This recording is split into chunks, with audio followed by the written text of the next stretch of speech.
So we're going to put that little bit of highlight into the eye. So I'm going to use this little flat brush that I've got. Seen better days, but it's great for acrylics. I find, the flatter brushes are a little bit easier to work with, I think, for acrylics. So we don't want to pick up much white paint. Just got a little bit on the end of my brush, and I'm going to use it sideways on, and we're just going to put that bit of highlight across there, across the eye, and same on the other side. So I've not got a lot of paint on my brush because I don't want it a stark white highlight. Is it just white on its own? It's just white on its own.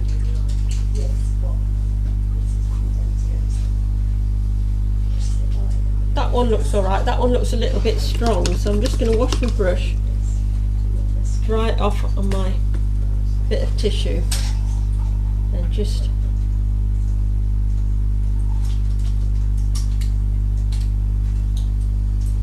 I might just add a little bit of black onto it.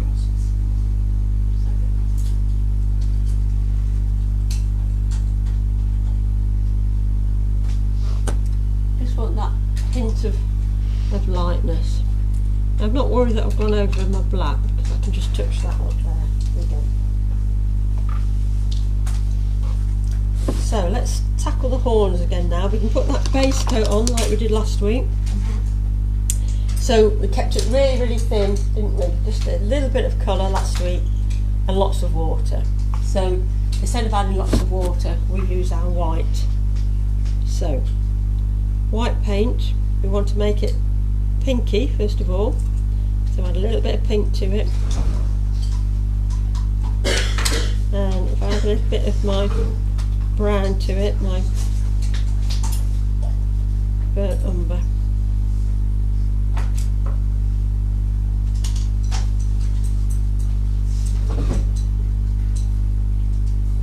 we'll get a sort of pale stone horn type colour, I hope, and we can paint that on. So white, a little bit of a dark brown like burnt umber, and then a little bit of a red like alizarin crimson, just blocking the shape.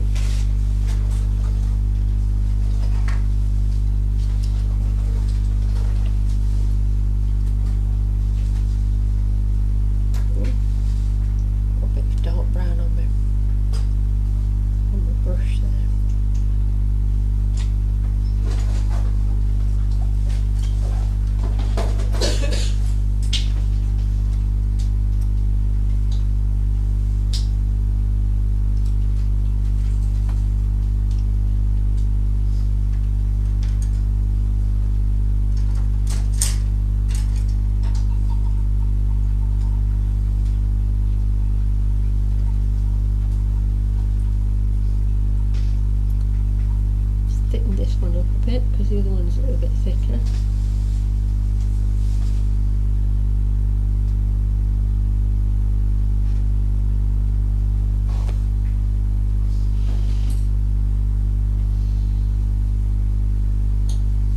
So when you're trying to get a nice straight edge, I'm just pushing the brush against the paper and using the edge of the bristles. Yep.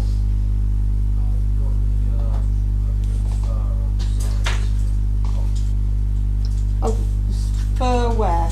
Around here? So that's just a little bit of black and quite a dry brush. So just sort of just blocking it in a little bit so it helps to show the structure of the fur. So don't worry too much about that. We can come back to that. But we've put just the solid black and then a little bit of dry brushing at the edge. Now this colour that we've mixed up, I'm just going to add a little bit of water to it because it needs it to flow a little bit better, and we're just going to put a little bit around the ears like we did last week with our watercolour.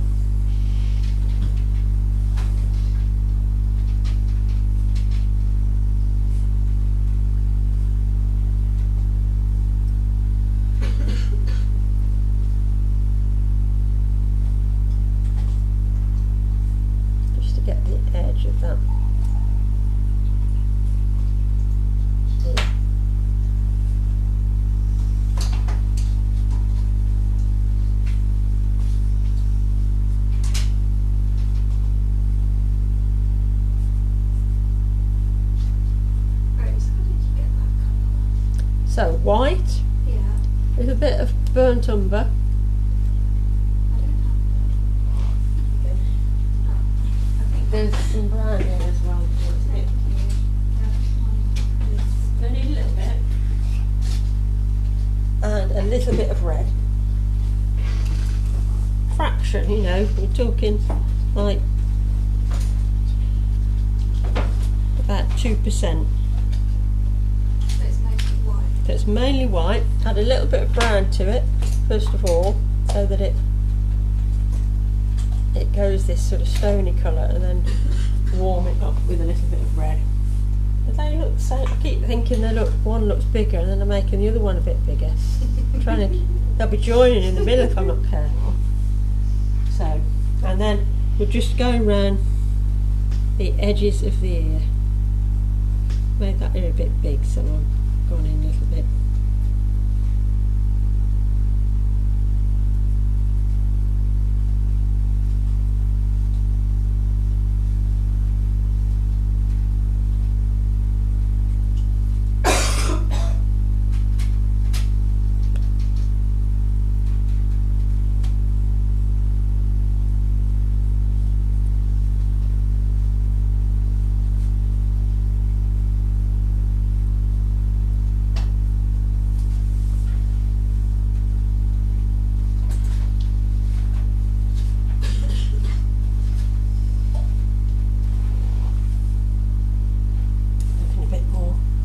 Goat light now.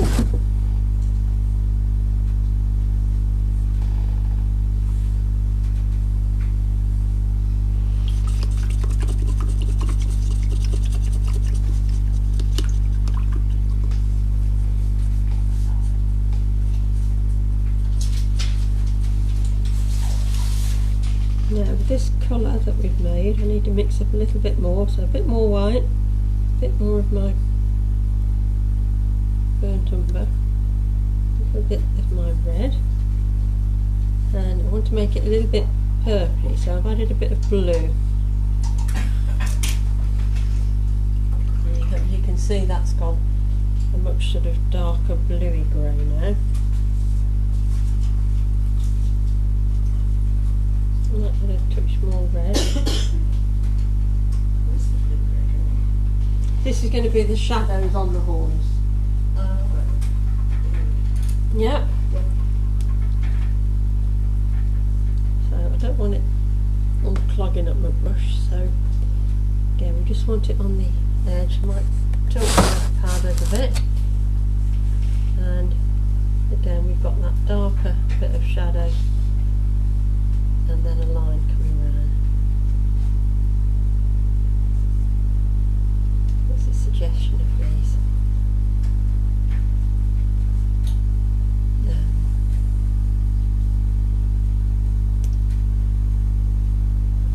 We don't know whether they're growth lines or what they are really, but so a bit thick there, that one.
added a little bit of blue to that mixture Okay. to just make it a little bit purpley, and I've just made it a little bit darker. I want to add this shadow in there.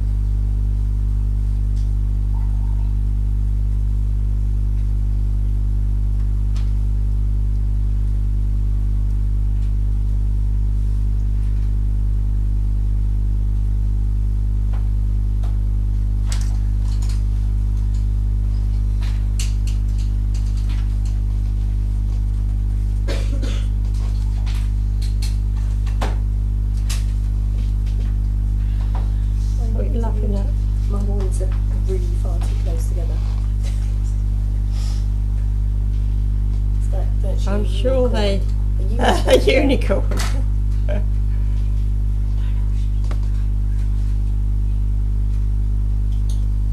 So I've just it's getting a bit clogged up, my paint, so I've just added a little bit of water just to help me just get that crisper line down there.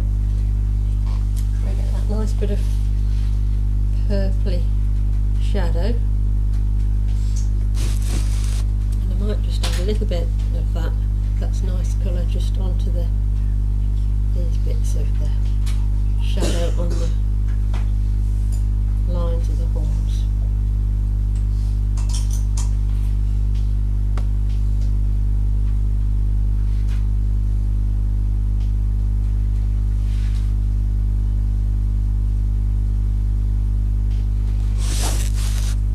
That one's got a bit messy just there.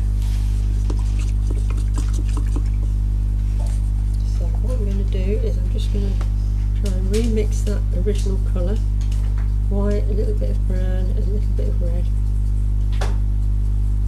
Obviously mixing a colour trying to match is always quite difficult. It's a bit too pinky.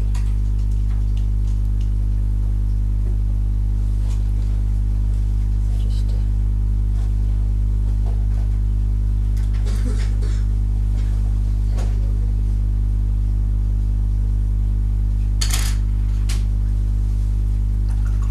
neaten that up again.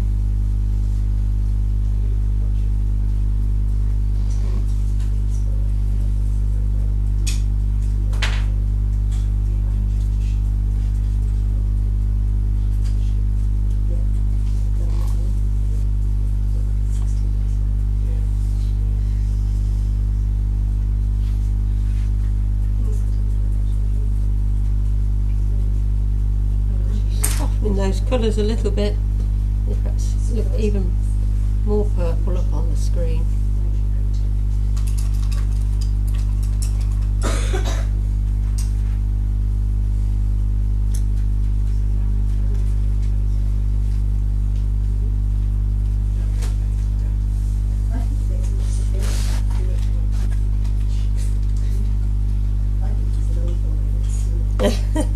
Well, we had all sorts, didn't we, last week? We had youngsters through to the scary old boys to the so it's beginning to take shape now, isn't it? So really the thing we have to do now is to just build up that fur again. So a flat brush is quite nice. You can add a little bit of water if your paint's getting a little bit dry on your palette, but we want a nice thick mix. And again, we can begin to build up the hair. Look at your picture, look at your reference picture. So we're just again putting the black in.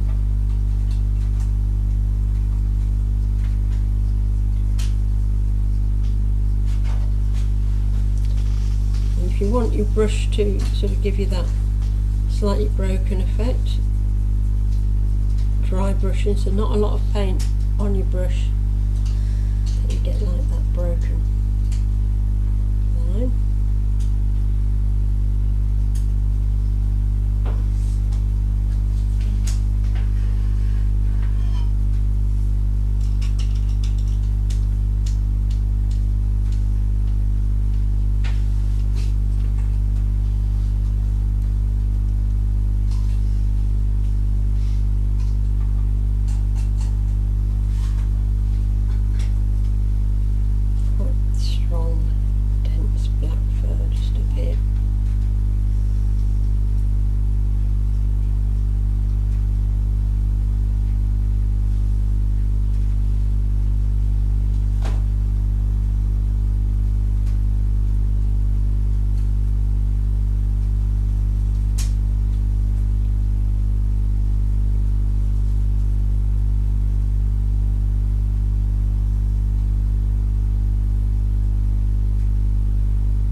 to do is we're going to put some white onto his nose, onto his muzzle.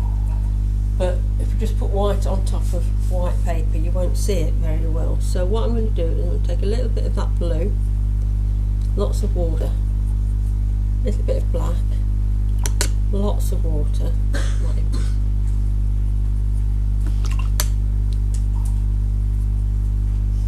Lots of water with it, and then just put a bit of a wash down there where the white's going to go.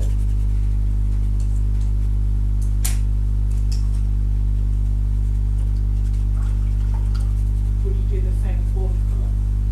No, because we're leaving the white. We left the white of white paper in the watercolour. So Just doing a wash, did you say? So just a bit of a wash, yeah, where we were going to put the white in once that's dried.